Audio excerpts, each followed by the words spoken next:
দুনিয়ার জীবনকে প্রাধান্য দেয়া যাবে না। ওয়ামা হাদিহিল হায়াতুদ দুনিয়া ইল্লা মাতাউল গুরুর, সম্পূর্ণ মরীচিকা। মরীচিকা দেখেছেন? দুনিয়ার জীবন যে কি জিনিস, যারা আল্লাহর পথে পরীক্ষার সম্মুখীন হয়েছে ওরা জানে। মানে কিচ্ছু না, মানে মুহূর্তে আল্লাহ পাক ইহকাল পরকালের ফয়সালা করে ফেলবে। আমরাও বুঝবো, এটা আমরা বুঝবো না এমন নয়। ইয়াং ছেলে রাস্তায় যাচ্ছে, বাইক নিয়ে খুব দাবরানি দিচ্ছে, আছে না? হঠাৎ অ্যাক্সিডেন্ট, ডেড, স্পট ডেড। এটা দুনিয়ার জীবনটা। সারা জীবন দুনিয়ার পিছনে ছুটেছে, শেষ বয়সে হতাশ, কিছুই পেলাম না। পাবে না, কারণ আল্লাহর পথে না চললে শেষ বয়সে গিয়েও কিছু পাবেন না। যন্ত্রণা, হতাশা, গ্লানি ছাড়া। তখন দেখবেন আত্মহত্যা করে শেষ, ডেড। দেখবেন অনেক প্রতাপশালী বাচ্চা বড় বড় লেকচার দিচ্ছে, হঠাৎ রাস্তায় হাঁটতে হাঁটতে ডেড। সারাদিন রাত জেনা করেছে, মদ খেয়েছে, জেনা ছড়িয়েছে সমাজে, নগ্নতা, অশ্লীলতা ছড়িয়েছে, ভাইরাস মহামারী দিয়ে শেষ। দুনিয়ার জীবন কি জীবন! চোখের সামনে অহরহ এগুলো ঘটনা দেখছি আমরা। যাচ্ছে খুব সাদা আহ্লাদ করে, বর বিয়ে করতে যাচ্ছে, কার অ্যাক্সিডেন্ট, শেষ, ডেড। কিছু সাহাবী তো এমনও ছিলেন, বদরের যুদ্ধ করতে এসেছেন, হাতের মধ্যে কিছু খেজুর আছে, খেজুর খাচ্ছেন, খোরমা খেজুর খাচ্ছেন। তখন নবী সাল্লাল্লাহু আলাইহি ওয়াসাল্লাম দাঁড়িয়ে ভাষণ দিচ্ছেন যে ওয়াসাবিকু ইলা মাগফিরাতিম মির রাব্বিকুম ওয়া জান্নাহ। ওই যে আয়াতটা আছে, তোমরা এগিয়ে চলো তোমাদের রবের ক্ষমার দিকে এবং জান্নাতের দিকে। আরদুহা কাআরদিস সামাই ওয়াল আরদ, যার প্রশস্ততা আসমান এবং জমিনের সমান। সাহাবী খেজুর খেতে খেতে খেজুরটা ফেলে দিলেন। আরেকজন সাহাবী জিজ্ঞাসা করলেন যে খেজুরটা ফেলে দিলেন কেন? তিনি বলছেন এই খেজুরগুলো খেতে অনেক সময় লেগে যাবে। নবী সাল্লাল্লাহু আলাইহি ওয়াসাল্লাম এমন কথা বলেছেন, এটা শোনার পরে আমি আর এক সেকেন্ড নষ্ট করতে যাচ্ছি না। খেজুর ফেলে দিয়ে যুদ্ধে ঝাঁপিয়ে পড়লেন, দেন শহীদ হয়ে জান্নাতে চলে গেলেন। তারাও তো মৃত্যুর স্বাদ গ্রহণ করেছেন, তাই না? সুমাইয়া রাদিয়াল্লাহু আনহা, আবু জাহেল তাকে নির্যাতন করছে, তার লজ্জাস্থানে বর্ষা ঢুকিয়ে দিয়ে, চিন্তা করতে পারেন, লজ্জাস্থানে বর্ষা নিক্ষেপ করে হত্যা করলো। সুমাইয়া রাদিয়াল্লাহু আনহা দেখতে কালো বর্ণের, চেহারা সুন্দর নয়, হয়তোবা আপনার মতো সুন্দর নয়, জান্নাতে এখন হাসছে ইনশাআল্লাহ তাআলা। তার স্বামী ইয়াসের, আবু জাহেল তাকে পিটাতে মেরে ফেললো, সে মারা গেল, শহীদ হয়ে গেল। অনেক ওলামায়ে কেরামকে, ইমাম, মুস্তাহিদ, মুহাদ্দিস দেখবেন সারাটা জীবন এত মেহনত করেছেন দ্বীনের জন্য, বিয়ে শাদী করার সময় পান নাই। এমনও আছেন ইমাম এবং মুহাদ্দিস, জীবন তো তাদেরও ছিল। শুধু সাহাবী কেন, তাবেঈদের দিকে তাকান, তাবেঈন তাকান, আমাদের 4 ইমামের দিকে তাকান। আবু হানিফা রাহিমাহুল্লাহ শেষ বয়সে জেলখানায়, কথিত আছে বিষ প্রয়োগে তাকে হত্যা করা হয়েছে। তার টাকার অভাব ছিল না, তিনি কিন্তু আমার মতো হতদরিদ্র ছিলেন না। আল্লাহ পাক তাকে সম্পদও দিয়েছিলেন, সমস্ত সম্পদ বিলিয়ে দিয়েছেন দ্বীনের জন্য। ইমাম শাফিঈ রাহিমাহুল্লাহ, তার দিকে তাকান। আহমদ বিন হাম্বল রাহিমাহুল্লাহ, তার দিকে তাকান। তাকে পিটানো হচ্ছে আর বাগদাদের রাস্তায় ঘোরানো হচ্ছে, কারণ সমাজের মানুষ ফতোয়া দিয়েছে একটা, তিনি ফতোয়া দিচ্ছেন আরেকটা। ওই যে হিল্লা প্রথা আর ঠিকা বিবাহ নিয়ে তিনি বলছেন, ইলামু ইয়া আহলা বাগদাদ, হে বাগদাদের মানুষরা জেনে রাখো যে আমি কশ্চিনকালেও এই প্রথাকে জায়েজ করলাম না। তোমরা চিনে রাখো যে আমার নাম আহমদ। জীবন তাদেরও ছিল। ইমাম মালিক রাহিমাহুল্লাহ, তাকে এত মার দেয়া হয়েছিল, হাত বাঁধতে পারতেন না নামাজের মতো, নামাজে হাত বাঁধতে পারতেন না। সাহাবীদের থেকে নেন, তাবেঈ থেকে নেন, তাবেঈ থেকে নেন, মুস্তাহিদ ইমাম থেকে নেন, দুনিয়ার জীবন তারাও কিন্তু ভোগ করেছেন, আর আমরাও ভোগ করছি। আমাদের ভোগের সিস্টেমটা দেখেন, তাদের ভোগের সিস্টেমটা দেখেন। আমরা বাঁচছি দুনিয়ার জন্য, তারা বেঁচেছে পরকালের জন্য। আমরা দুনিয়ায় বাঁচছি দুনিয়ার জন্য, দুনিয়ার একটা চাকরি, একটা ব্যবসা, একটা পরিবার, একটা স্ট্যাটাস, বাড়ি গাড়ি, টাকা কড়ি, সম্পত্তি, এগুলোর জন্য। কিন্তু তারা বেঁচেছেন আল্লাহর জন্য, পরকালের জন্য। যে ব্যক্তি দুনিয়ার জন্য দুনিয়া করে, আল্লাহ পাক তাকে ইহকাল পরকাল দুটোই নষ্ট করে দিবেন। যে ব্যক্তি পরকালের জন্য দুনিয়া করবে, আল্লাহ পাক তার দুনিয়া গুছিয়ে দিবেন, আখিরাতও গুছিয়ে দিবেন ইনশাআল্লাহ। প্রথম কথা হচ্ছে এই যে দুনিয়ার জীবনকে প্রাধান্য দেওয়া যাবে না। দুনিয়ার জীবনের প্রতিটা কাজ আপনি একটা উদ্দেশ্যেই করবেন, সেটা হচ্ছে আল্লাহ সন্তুষ্ট। বিয়ে শাদী করেছি কেন? আল্লাহর জন্যে। পরিবার গঠন করেছি কেন? আল্লাহর জন্যে। সন্তান নিয়েছি কেন? আল্লাহর জন্যে। দিন শিখেছি কেন? ইলম শিখেছি কেন? আল্লাহর জন্যে। চাকরি কেন করি? আল্লাহর জন্যে। প্রতিটা কাজ ইবাদত হবে যদি আপনি মুহাম্মদ সাল্লাল্লাহু আলাইহি ওয়াসাল্লামের তরিকা মেনে চলেন। ওয়া মা খালাকতুল জিন্না ওয়াল ইনসা ইল্লা লিয়াবুদুন, শুধুমাত্র ইবাদত করার জন্যই আল্লাহ পাক জিন এবং মানুষ জাতিকে সৃষ্টি করেছেন। আপনাকে আল্লাহ পাক এই হায়াতটা দিয়েছেন। এখন বাকি সময়টা চিন্তা করেন, আগামী 30-40 বছর কিভাবে কাটাতে চান? দুনিয়ার জন্য বাঁচবেন না আল্লাহর জন্য বাঁচবেন? যদি আল্লাহর জন্য বাঁচতে চান, সর্বশেষ হেদায়েত আল কোরআন এবং সর্বশেষ নবী মুহাম্মদ সাল্লাল্লাহু আলাইহি ওয়াসাল্লাম, এর বাইরে কিচ্ছু নাই ভাই। সারা দুনিয়ার মানুষ মিলে যদি বলে যে কোরআন সুন্নাহর মধ্যে আছে সুদ হারাম, কিন্তু সুদ হালাল, হালাল হালাল, কোশ্চিনকালে হালাল হবে না। সারা দুনিয়ার মানুষ একটা মাঠে যদি এসে বলে সুদ হালাল, সুদ ভালো, কোশ্চিনকালে হালাল হয়ে যাবে না, হারামই থেকে যাবে। সারা দুনিয়ার মানুষ যদি বলে পর্দা করার দরকার নাই, এটা সেকেলে সেকেলে সেকেলে, এটা সেকেলে হয়ে যাবে না, এটা ফরজ থেকে যাবে। কিচ্ছু নাই কোরআন সুন্নাহর বাইরে, কিচ্ছু নাই। যা আছে দেখছেন বোগাস, যার কোনো ভিত্তি নাই, মানুষের মন গড়া প্রবৃত্তির অনুসরণ। এখন আপনি যখন কোরআন এবং সুন্নাহর কাছে আসতে চাইবেন, তখন কিন্তু আপনি চতুর্দিক থেকে বাধা পাবেন। এই পথ চলাটা এত সহজ হবে না। হ্যাঁ, কাদের জন্য সহজ হবে? যারা প্রোটেস্ট্যান্ট মুসলিম হবে। কি মুসলিম? প্রোটেস্ট্যান্ট মুসলিম। এটা কেমন? মানে ওটাও ঠিক এটাও ঠিক, সুদ খেলেও হয় না খেলেও হয়, পর্দা করলেও হয় না করলেও হয়, নামাজ পড়লেও হয়, মাঝে মাঝে ছাড়লেও হয়, যাকাত দিলেও হয় না দিলেও হয়। মডারেট প্রোটেস্ট্যান্ট মানে কোরআন সুন্নাহ যা আছে এগুলো খুব কঠিন মনে হয়, এটা মৌলবাদী মৌলবাদী মনে হয়, এগুলো মানলে তো এই যুগে চলা যায় না, এগুলো ওই যুগের জন্য। এরকম ভার্সনে যারা চিন্তা করবে তাদেরকে কষ্ট পেতে হবে না। তারা দেখবেন কষ্ট না করেই দুনিয়ার জীবন কাটিয়ে দিচ্ছে, ওদের কোনো বাধা বিপত্তি আসবে না। আপনি যখন কোরআন সুন্নাহকে আঁকড়ে থাকবেন, কেমন করে আঁকড়ে থাকবেন? মারির দাঁত দিয়ে কামড়ে থাকবেন, নবীজি বলেছেন।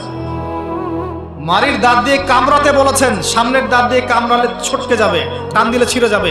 মারির দাঁতে কামড় দিলে, টান দিলে সহজে ছিঁড়বে না। এভাবে থাকলে আপনার মাথা আসবে। এখন আপনার সামনে দেখবেন আপনি কিছু ফিতনা এবং কিছু সলিউশন। আপনি নিয়াত করেছেন যে আপনার যে গুনাহগুলো হয়েছে এগুলো থেকে আপনি তওবা করবেন ইনশাআল্লাহ। আগামী দিনগুলো আপনি কোরআন এবং সুন্নাহ অনুসারে চলবেন। এই কথার সাথে একমত আছেন তো? এখন চলতে গিয়ে দেখবেন যে আপনি কিছু স্পষ্ট বিষয় দেখতে পারবেন যেগুলোর সাথে আসলে কোরআন সুন্নাহর খুব একটা মিল পাওয়া যাবে না। আপনি দেখবেন স্পষ্ট শিরক করছে মুসলিমরা, আপনি দেখবেন স্পষ্ট বেদাত করছে, আপনি দেখবেন হারাম খাচ্ছে। মুসলিম যুবকরা মাদক, পর্নোগ্রাফি, জেনা, ফ্রি মিক্সিং, আপনার জুয়া, ক্যাসিনো, এই যে আপনার টিকটক প্রজন্ম, এগুলো নিয়ে ব্যস্ত আছে। আপনি স্পষ্ট দেখবেন মেয়েরা বেহায়ের মতো ঘুরে বেড়াচ্ছে। আপনি স্পষ্ট দেখবেন যে আপনি হালালে থাকলে চাকরি পাচ্ছেন না। আপনি স্পষ্ট দেখবেন পরিবারের লোকজন কথা শোনে না। আপনি এমনও দেখবেন ওলামায়ে কেরামের মাঝে ঐক্য নাই, এমন দেখবেন। আপনি এমনও দেখবেন যে মানুষ দিনকে দুনিয়ার বিনিময়ে বিক্রি করে দিচ্ছে। আর এমন দেখবেন যারা আপনার উপরে আছে তারা দিন সম্পর্কে তেমন কোনো জ্ঞান রাখে না। এমন জটিল পরিস্থিতিতে আপনি কি করবেন তখন? এরপরে আপনি যখন বিশ্বের দিকে তাকাবেন তখন দেখবেন বিশ্বের সমস্ত পরাশক্তিরা ঐক্যবদ্ধ ইসলামের বিরুদ্ধে। বিশ্বের সমস্ত বড় বড় পরাশক্তিরা ঐক্যবদ্ধ ইসলামের বিরুদ্ধে। দেখবেন আপনি ইসলামের কোনো খিলাফা নাই, দেখবেন কোনো ইমাম নাই, কোনো আমির নাই, কোনো জামাআ নাই। দেখবেন আপনি সেই রকম সলফে সালেহিনদের যুগের মতো শৌর্য বীর্য, ব্যক্তিত্ব, গায়রাত কিছু নাই। মনে হবে যেন আমরা দাসত্বের শৃঙ্খলা আবদ্ধ হয়ে গেছে। তখন আপনি কষ্ট পাবেন মনে মনে। আপনার মধ্যে ঈমান থেকে থাকলে আপনি কষ্ট পাবেন, ভিতর থেকে কষ্ট ফিল করবেন। যদি প্যারালাইজড রোগী হয়ে থাকেন তাহলে কষ্ট ফিল করবেন না। চেতনা থাকে দিনের, কষ্ট ফিল করবেন। তখন আপনার স্ট্রাগল শুরু হবে। তখন আল্লাহ যদি আপনাকে বুঝ দেন, আল্লাহ দেখবেন আপনি কি করেন। আপনার মেধা দিয়ে আল্লাহ আপনি কি করেন, আপনার অর্থ দিয়ে আপনি কি করেন, আপনার হায়াতটা দিয়ে আপনি কি করেন, আপনার এই যে জনবল দিয়ে আপনি কি করেন, আল্লাহ আপনাকে যা দিয়েছেন তা দিয়ে আপনি দিনের জন্য কি করছেন, আল্লাহ পাক তখন দেখবেন। এই জায়গায় আমি আপনাকে কিছু সলিউশন বলছি। এটা শুধু আপনাকে বলছি তা নয়, আমি নিজেও এটা ফিল করি, লালন করি। আর আমি এমন কিছু বলবো না যা আমি নিজে আপনার জন্য পছন্দ করি না। যেটা আমি নিজের জন্য পছন্দ করি সেটাই আপনাকে বলবো। প্রথম কথা, এখানে আপনাকে গাইডেন্স দিবে আল কোরআন। এরকম সিচুয়েশনে আপনাকে পথ দেখাবে অনলি আল কোরআন। এরপর নবী সাল্লাল্লাহু আলাইহি ওয়াসাল্লামের হাদিস। এখানে আপনার দায়িত্ব আসবে প্রথমত কোরআন পড়া শিখতে হবে। প্রথম কাজটা কি ভাই? কোরআন পড়া শিখতে হবে, তেলাওয়াত শিখতেই হবে, নিয়মিত তেলাওয়াত করতে হবে। একটা দিন যাবেন আপনার জীবনে যে কোরআন তেলাওয়াত আপনি করেন না, ইনশাআল্লাহ। বেশি থেকে বেশি করবেন, বেশি থেকে বেশি। আমার পরামর্শ হচ্ছে দিনে এক পারা করে করার চেষ্টা করুন। এরপর দায়িত্ব চলে আসবে আপনার কোরআন বোঝা। আপনি কিছু অংশ মুখস্থ করবেন, হিফজ করবেন, অর্থটা বোঝার চেষ্টা করবেন, কোরআনের ভাষাটা শেখার চেষ্টা করবেন। এর সব কিছু আপনি বুঝতে পারবেন না, তখন কি করবেন? আলেম ওলামার কাছে যাবেন, তাদের সোহবতে গিয়ে পড়ে থাকবেন। যে বিষয়টা বুঝতে পারছেন না জিজ্ঞাসা করে জেনে নেবেন। ফাসআলু আহলা যিকরি ইন কুনতুম লা তা'লামুন। এরপর কোরআনের আদেশ নিষেধগুলো আপনি মেনে চলবেন, নিজের পরিবারে এবং নিজের অধীনস্থদের মধ্যে। এরপরে আপনি থেমে যাবেন না। কোরআনের দাওয়াত আপনি যতটুকু জানেন এটা মানুষের কাছে প্রচার করবেন। মাদ্রাসা করবেন, মসজিদ আবাদ করবেন, মক্তব চালু করবেন, কোরআনের একটা রেভলিউশন ক্রিয়েট করবেন। কোরআনের জন্যে আপনার জান মাল অর্থ বিলিয়ে দিবেন। ওই একটা ছোট্ট কাজ দেখবেন পরকালে জান্নাতে যাওয়ার ওসিলা হয়ে গেছে ইনশাআল্লাহ। তারপরে আপনি সুন্নতকে পাবেন। ওই সুন্নতের উপরে আপনার 24 ঘন্টাকে সাজাবেন। দিন রাত প্রতিটা আমল আপনি সুন্নাহ অনুযায়ী করার চেষ্টা করবেন। এরপরে গিয়ে আপনার দায়িত্ব আরো বাড়বে। এরপর দায়িত্ব চলে আসবে উম্মাহ কেন্দ্রিক। আপনার তাসকিয়া অর্জন করতে হবে, আত্মশুদ্ধি অর্জন করতে হলে সবসময় পরকালের ফিকির করতে হয়, মৌতের স্মরণ করতে হয়, বেশি বেশি কোরআন তেলাওয়াত করতে হয়, এতিমের মাথায় হাত বোলাতে হয়, আপনার সাদাকা বেশি বেশি করতে হয়, মাঝে মাঝে রোজা রাখতে হয়। এগুলো করতে থাকলে আল্লাহর জিকির বেশি বেশি করতে হয়, আল্লাহর ধ্যান করতে হয়, আল্লাহকে ডাকতে হয়, দোয়া করতে হয়, আত্মশুদ্ধি অর্জন হবে। একই সাথে আপনার অন্তর থেকে হিংসা, বিদ্বেষ, এই যে গীবত, রিয়া, অহংকার, সমালোচনা, সংস্কৃতি দূর করতে হবে। মনের মধ্যে অহংকার, হিংসা, বিদ্বেষ থাকলে আল্লাহর নূর পাওয়া যাবে না, তখন তাসকিয়া অর্জন হবে না। আল্লাহর নূর না আসলে আপনি খিজির হতে পারবেন না, যে অনেক দূর পর্যন্ত দেখতে পারে। সূরা কাহফের মধ্যে ঘটনা পাবেন। আর এই শেষ জামানায় টিকতে হলে আপনাকে খিজির হতে হবে, দূর পর্যন্ত দেখতে হবে। শোনেন, দূর পর্যন্ত দেখতে না পারলে বর্তমানকে মনে হবে ভবিষ্যৎ। এখন যে ফিতনাময় পরিবেশে বসে আছে এটা বর্তমান, এটা ভবিষ্যৎ নয়। একটা কথা বলেছিলাম বেশ কয়েক বছর আগে যে আপনার এমন একটা সময় আসতে যাচ্ছে যখন ক্যাশলেস সোসাইটি থাকবে, মানে কাগজের টাকাটাও থাকবে না। অনেক দিন আগের কথা। তখন কিছু মানুষ আমাকে বলেছিল, পরামর্শ দিয়েছিল এবং শুভাকাঙ্ক্ষী আর কি আমার। আর দিন দিন আমার শুভাকাঙ্ক্ষী বাড়ছেই আলহামদুলিল্লাহ, যে ভবিষ্যৎ বক্তা, তুমি হচ্ছে ভবিষ্যৎ বক্তা। তা আমি বলেছিলাম যে আমি যেটা বলেছি এটা ভবিষ্যৎ না, এটা বর্তমান। বর্তমান সম্পর্কে আপনার খবর নাই বলে বর্তমানকে আপনার ভবিষ্যৎ মনে হচ্ছে। এখন যা দেখছেন এগুলো বর্তমান, এগুলো ভবিষ্যৎ না। খুব অল্প সময়ের মধ্যে এই পরিস্থিতিগুলো দেখবেন পরিবর্তন হয়ে গেছে। আসেন, যখন ব্যক্তিকেন্দ্রিক কাজ শেষ হয়ে যাবে তখন আপনাকে উম্মাহ কেন্দ্রিক চিন্তা করতে হবে।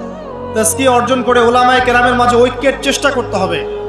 ঐক্যটা হবে মন থেকে সবাইকে ভাই মনে করলে পরে ঐক্য হবে। যদি মন থেকে সবাইকে নিজের ভাই মনে করতে না পারি, মুসলিম ভাই মনে করতে না পারি, ঐক্য হবে না। যদি আমি মনে করি আমি জান্নাতের ডিলার, তোমার লিজ লাগলে আসো নিয়ে যাও, ঐক্য কখনো হবে না। অনলাইনে যাবেন দেখবেন সারা দিন কাদা ছড়াছড়ি। আর এমন এমন বিষয়গুলোকে নিয়ে আমরা কাদা ছড়াছড়ি করছি যেগুলো নিয়ে কথা না বললেও পরকালে কিছু যায় আসবে না ইনশাআল্লাহ। এমন এমন ইস্যু নিয়ে আমরা কাদা ছড়াছড়ি করি যেগুলো নিয়ে কথা না বললেও আমার জান্নাত জাহান্নামের ফয়সালা হবে না ইনশাআল্লাহ। এগুলো ওই বিষয় নয়, মৌলিক বিষয় নয়। আর আমরা যখন এগুলো নিয়ে ব্যস্ত থাকি, ইসলামের শত্রুরা দেখবেন ইসলামকে দমন করার আরো 10 ধাপ এগিয়ে যায়। আমরা ইন্টেলেকচুয়াল হতে পারছি না, ঐক্যের চেষ্টা করতে হবে, যার যার জায়গা থেকে করতে হবে, এবং মিসাল দৃষ্টান্ত নিজেকে স্থাপন করতে হবে যে নিজে যখন সবার সাথে মিশবো তখন দেখবেন মানুষ রিসিভ করে নিবে যে হ্যাঁ উনি সবখানেই আসছে, উনি সাম্প্রদায়িক চিন্তা করছে না। বিষয়গুলো হচ্ছে উম্মা কেন্দ্রিক চিন্তা করতে হলে ঐক্যের বিকল্প নাই। আর এই রেসপন্সিবিলিটি আমার মতো দায়ীদের নয়, মূলত এই রেসপন্সিবিলিটিটা হচ্ছে মূলত ওলামায়ে কেরামের। তারা যখন একত্রিত হবেন, ঐক্যবদ্ধ হবেন, তাদের মধ্য থেকে দেখবেন একজন আমির বের হয়ে গেছে, এবং তিনি যখন নেতৃত্ব দিবেন তখন জনগণ তার পিছনে তাকে ফলো করবে। ধর্মতাত্ত্বিক নেতৃত্বের কথা বলছি আমি। ধর্মতাত্ত্বিক নেতৃত্ব কি পলিটিশিয়ান দিতে পারবে? কারণ পলিটিশিয়ানদের কাছে কি ধর্মের সব জ্ঞান থাকে? স্বাভাবিক থাকবে না, কারণ তারা পড়াশোনা করেননি এইভাবে, তাদের কাছে পলিটিক্সের জ্ঞান আছে। আপনি যখন ধর্মতাত্ত্বিক ঐক্যের কথা বলছি তখন ধার্মিকদেরকেই তো দায়িত্ব নিতে হবে, এবং ধার্মিকদের মধ্যে যারা স্কলার, বিজ্ঞ বরেণ্য ওলামায়ে কেরাম, তাদের মধ্যে ঐক্য প্রথম দরকার। অনুসারীদের মধ্যে ঐক্য দিয়ে লাভ নাই। প্রথমে ঐক্য লাগবে আগে বড় বড় লেভেলে, তারপরে দেখবেন জনগণ ঠিকই আলেমকে মেনে নিয়েছে, তখন আপনি দেখবেন একটা ভালো শক্তি আপনি অর্জন করতে পারছেন। আদারওয়াইজ যখন আপনি বিক্ষিপ্ত বিচ্ছিন্ন, কেউই আমাদেরকে মূল্যায়ন করেন, যতই স্লোগান দেন, শোডাউন করেন, আইওয়াশ করেন, আদতে কিন্তু কেউ মূল্যায়ন করছে না আমাদের। আর আল্লাহ রাব্বুল আলামিন কোরআনে বলেছেন, এখন এই আয়াত কোথায় আছে আল্লাহ ভালো জানেন, এই আয়াতের বাস্তবতা কোথায় সেটা আল্লাহ ভালো জানেন। ওয়া'তাসিমু বিহাবলিল্লাহি জামিআ ওয়ালা তাফাররাকু, এই আয়াতটা কোরআনের মধ্যে আছে, এটা কোরআনের মধ্যে আছে, আল্লাহ পাকের কিতাবের মধ্যে এই আয়াতটা আছে, ওয়া'তাসিমু বিহাবলিল্লাহি জামিআ, তোমরা আল্লাহর রজ্জুকে শক্ত করে ধরো ঐক্যবদ্ধভাবে। আচ্ছা, এটার উপরে আমল না করে আমরা যদি এড়িয়ে যাই, এটা কোরআনের অবমাননা হয় না? এটা কোরআনের অবমাননা হয় না? যখন কোরআনে স্পষ্ট বলা হচ্ছে তোমরা সুদ খেও না, তারপরেও খাচ্ছি, অবমাননা হয় না? আল্লাহ বলছেন জেনার ধার কাছেও যেও না, তারপরেও করছি, তখন অবমাননা হয় না? আমরা মানে আবেগ প্রদর্শন করার চাইতে বিবেকবান হয়ে কাজগুলো করলে বেশি ভালো হতো। কোরআনের সম্মান সর্বোচ্চ শিখরে তখনই পৌঁছাবে যখন এর আদেশ নিষেধের উপর আমল করা হবে, এবং আমরা আমল করে দেখাতে পারবো, এবং ইনশাআল্লাহ আমরা পারবো। যদি কেউ পারে পৃথিবীতে, শুধু মুসলিমরাই পারবে ইনশাআল্লাহ। এবং মুসলিমদের মধ্যে যারা পারবে না, আল্লাহ পাক ওদেরকে সরিয়ে দিবেন, নতুন প্রজন্ম আল্লাহ পাক নিয়ে আসবেন ইনশাআল্লাহ। যুব সমাজ পারবেই, পরবর্তী তরুণ প্রজন্ম এবং আগামী ছোটদের প্রজন্মরা পারবেই ইনশাআল্লাহ। যদি কেউ পারে, এরাই পারবে ইনশাআল্লাহ। ইনশাআল্লাহ দেখবেন আমাদের মতো মানুষদেরকে দিয়ে যদি কাজ না হয়, আল্লাহ পাক আমাদেরকে সরিয়ে দিবেন, দিয়ে এমন এমন মানুষ আল্লাহ পাক তৈরি করবেন যারা এই চেয়ারগুলোতে বসে কোরআন সুন্নাহকে হাতে নিয়ে বিশ্বকে নেতৃত্ব দেবে ইনশাআল্লাহ। আসবে এক সময়, অপেক্ষা করতে থাকেন, কারণ আমরা আখিরুজ্জামানের হাদিসগুলো সম্পর্কে জানি। একটা সময় চলছে মুসলিমদের ডমিনেশনের সময়, এরপর একটা সময় আসবে যখন মুসলিমরাই এই বিশ্বকে নেতৃত্ব দেবে ইনশাআল্লাহ। ইসলামই হবে এই বিশ্বের একমাত্র সুপার পাওয়ার। আল্লাহ রাব্বুল আলামিন ওই জেরুজালেম থেকেই আরো একবার কিয়ামতের আগে পুরো বিশ্বে ইসলামিক খেলাফা বাস্তবায়ন করবেনই ইনশাআল্লাহ। এটা প্র্যাকটিক্যালি আপনার আমার কিছু কাজ আছে, ইলম অর্জন করা আমাদের কাজ। আমাদের এত বড় বড় কাজ নাই, আমাদের যতটুকু সামর্থ্য এতটুকু কাজ আছে। আমাদের কাজ আগে ইলম অর্জন করা, আমাদের কাজ জানা অনুযায়ী আমল করা, উলামায়ে কেরামের সাথে সম্পর্ক রাখা, মাদ্রাসার সাথে সম্পর্ক রাখা, জ্ঞানের চর্চা করা, হালাকাগুলো বাড়ানো, ইমানের চর্চা করা। আমাদের কাজ পরিবারগুলোকে সংশোধন করা। যদি কথা না শোনে ছেড়ে দেন, একক পরিবার গঠন করেন। বুঝাতে বুঝাতে যদি দেখেন যে আপনার পরিবার লুতের স্ত্রীর মতো হয়ে গেছে, বা নূহ আলাইহিস সালামের স্ত্রীর মতো হয়ে গেছে, তার ছেলের মতো কথা শোনে না, ছেড়ে দেন, আপনি আলাদা থাকেন। তাও ইমানের সাথে আপোষ করেন না। আসহাবুল কাহফ সমাজ, পরিবার সব ছেড়ে দিয়ে চলে গেছে, চলে যায় না, সব ছেড়ে দিয়ে চলে গেছে। যখন কেউ কথা শোনে না, একাই থাকতে হয় আল্লাহর রজ্জুকে ধরে। আল্লাহ পাক ইব্রাহিম আলাইহিস সালামকে বলেছেন তুমি একাই একটা উম্মাহ, ইব্রাহিম তুমি একাই একটা উম্মাহ। তো আমাদের কিছু কাজ আছে ভাই, ইমানের চর্চা করা, ইলম অর্জন করা, ওলামায়ে কেরামের সোহবতে যাওয়া, তাজকিয়া, আত্মশুদ্ধি অর্জন করা, অন্তরে আল্লাহর নূর পাওয়ার চেষ্টা করা, বেশি থেকে বেশি ইবাদত করতে থাকা, সময়কে মূল্যায়ন করা, সময়কে মূল্যায়ন করা, জীবনটা গুছিয়ে নেওয়া। কারণ আমি এখানে থাকতে আসিনি, আমি আপনি এখানে থাকতে আসিনি। আজকে থেকে 50 বছর পরে, 100 বছর পরে এখানকার একটা মানুষও বেঁচে থাকবে না। এখানে আমরা বসে আছি যারা, কেউ থাকবে না, এই বিশ্বের কোনো নেতা থাকবে না। আজকে থেকে 100 বছর পরে এই ন্যাটো, জাতিসংঘ, হাবিজাবি কিচ্ছু থাকবে না। আপনি বিশ্বের যত পরাশক্তি দেখছেন এগুলো কিচ্ছু থাকবে না ইনশাআল্লাহ। এই পৃথিবীর যে মানুষগুলো এখন বেঁচে আছে 100 বছর পরে কেউ থাকবে না। এখন মনে হচ্ছে এরাই সব, এগুলো সব না। 100 বছর, জাস্ট 100 বছর। আরে কিয়ামতের মাঠই তো হবে 50,000 বছর। কিয়ামতের মাঠ কত বছর? এই তুলনায় 100 বছর কিছু সময়?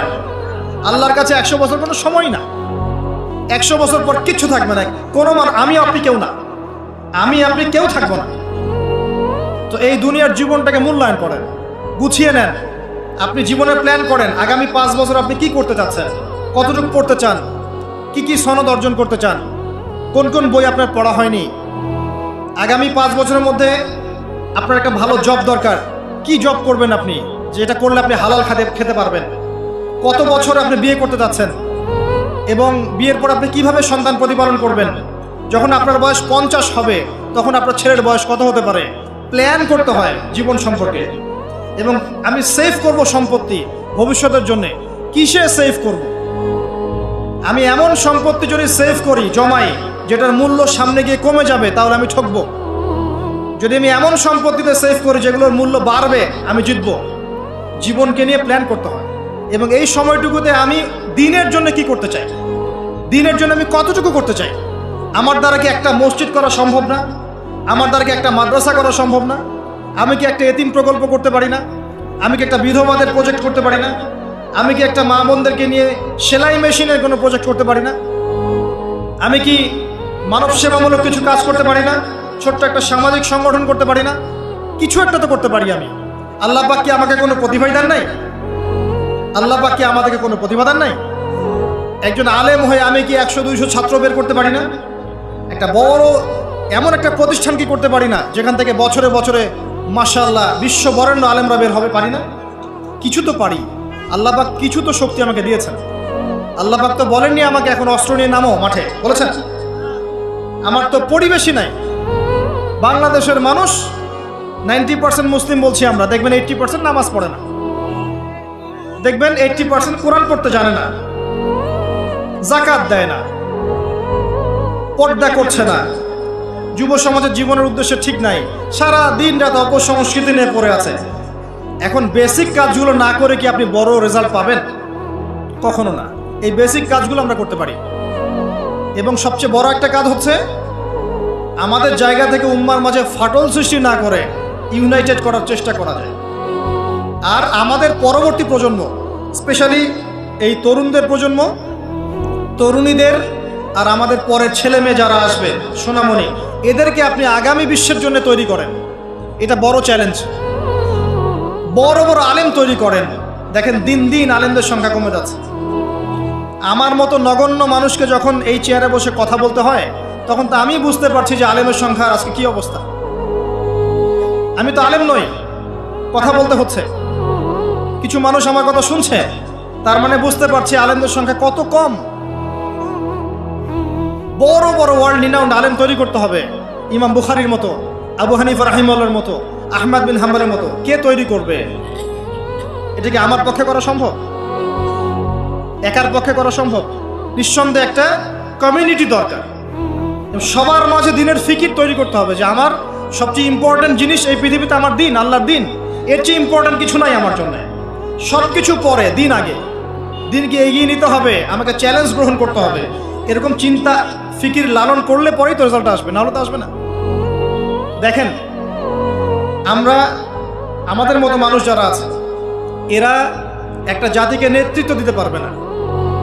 প্রবলেমসগুলো ধরিয়ে দিতে পারে, হয়তো সর্বোচ্চ সলিউশনে কিছু পথ বলতে পারে। বাস্তবতা হচ্ছে এই যে কাজগুলো জনগণকেই করতে হবে। আর এই যে একদিন আসলাম, একটা কথা বললাম, চলে গেলাম, আদতে কোনো ফলাফল নাই। একদিন আসলাম, একটা মাহফিল করলাম, যেভাবে আসছি এভাবে চলে গেলাম, আদতে কোনো ফলাফল হবে না। যদি হ্যাঁ এই কথাগুলো মানুষের মনের মধ্যে গেঁথে যায় এবং আগামীর পৃথিবীর জন্য তারা প্রস্তুতি গ্রহণ করতে পারে, তখন গিয়ে কথা ফলবে। আসুন, আইওয়াশ, শোডাউন এবং আবেগী জাতি না হয়ে আমরা বিবেক দিয়ে চিন্তা করি, উম্মার অবস্থা চিন্তা করি, বৈশ্বিক অবস্থা চিন্তা করি, ভাবি। বারবার একটা কথা বলি আমি, একটা দেশের মধ্যে সরকার, প্রশাসন, জনগণ, আলেম ওলামা, যুবক শ্রেণী, মহিলারা, শিশুরা, এরা সবাই একটা দেহের মতো, একটা বডির মতো। এরা সবাই একে অপরের পরিপূরক, একে অপরের ভাই, সবাই মুসলিম। এখানে কেউ কারো শত্রু না। আমরা যদি একে অপরকে শত্রু মনে করে ভুল করব, তখন আমাদের শত্রুরা সুযোগ পেয়ে যাবে। আমরা সবাই একে অপরের পরিপূরক, সবাইকে নিয়ে, দেশকে নিয়ে, জাতিকে নিয়ে, উম্মাকে নিয়ে এগোতে হবে। আল্লাহ পাক আমাদের যুব সমাজকে বোঝার তৌফিক দান করুন, আমিন। মাহফিল অ্যাপ, একজন মুসলিম হিসেবে মাহফিল অ্যাপ ব্যবহার করা আমাদের ইমানি দায়িত্ব।